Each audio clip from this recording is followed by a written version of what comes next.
My dear children, I'm writing to you because I love you, and as it is with people who love one another, I have to try to tell you some hard things, things that are difficult to understand and even harder to change. But we cannot be free until we change them, and we cannot change them until we understand them. You already know from the history you have learned and the lives that you live that we live in a land where not everyone is treated equally. As white people, every aspect of our lives has been built to make us believe that we are superior. Our people, people like us, people who are called white, were born into the places where we were born not because we deserved or merited those places, but because we are white and for no other reason. You may not feel this all of the time. You might never feel this, but history bears it out. Do you remember the trips we made to the state fair in the fall of each year? Among all the stuff to do there, the food, the rides, the animals, you and your mom sometimes went into the fun house.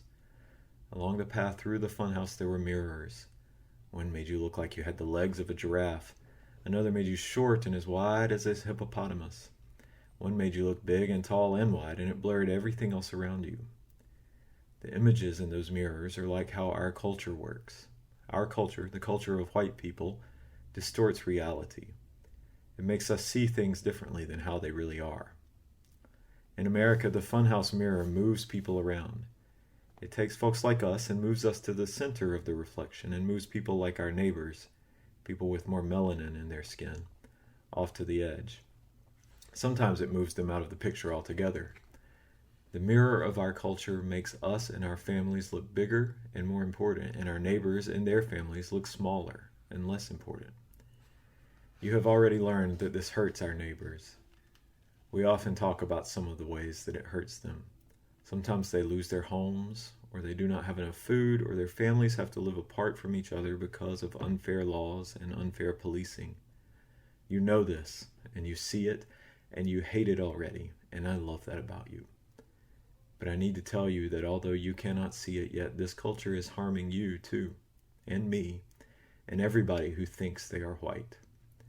When we see the reflection that places us at the center, it keeps us from seeing the truth about ourselves. It gives us a role in the story that does not belong to us, at least not all the time. There's a long history among our people of thinking we are heroes who bring good news and save the day. There may have been times when our people were heroic, but many times our people have been on the wrong side of stories. We have taken other people's land or their children. Our people stole other people's futures. There are bad chapters in our story, and we have to tell them also. We especially have to tell them so that we can stop repeating them. Though we try to love our neighbors, trying does not stop us from getting hurt by the mirrors that distort reality. In this place called the United States of America, we start to see funny. Our vision gets messed up. Even though we know it is wrong, we start to think that the funhouse mirror is a real mirror. We start building neighborhoods of funhouses, which turns out to be no fun for anyone.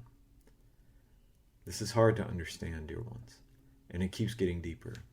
It begins to feel natural that the world works according to the rules of race, even though there is nothing natural about race. Neighborhoods are not naturally divided by race. People's ability to earn and save money and then pass it on to their kids is not naturally different because of the color of their skin. Mayors and governors and presidents are usually white, but this is not because our people are always best fit for the jobs.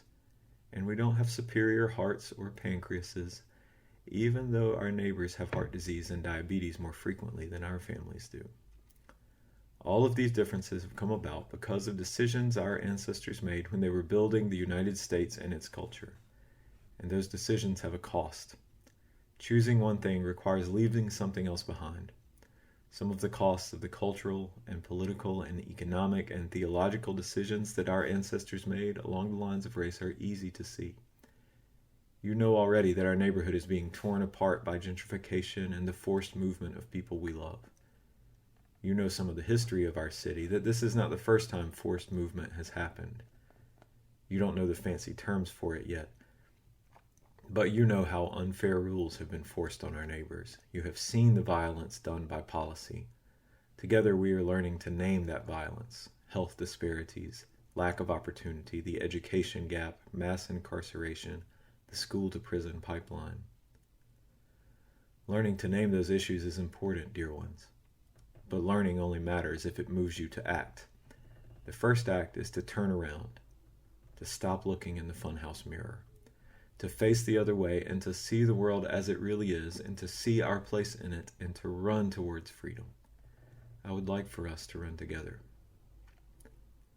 But running towards freedom does not mean running away from our people. Once we get our eyes fixed, we will have to go back.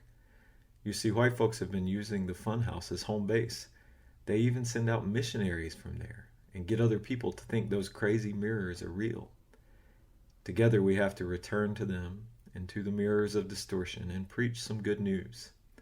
That sounds easy, but our people love the distorted realities of the funhouse. It will take a while to talk them out. And who knows, sometimes we might get drawn back in ourselves.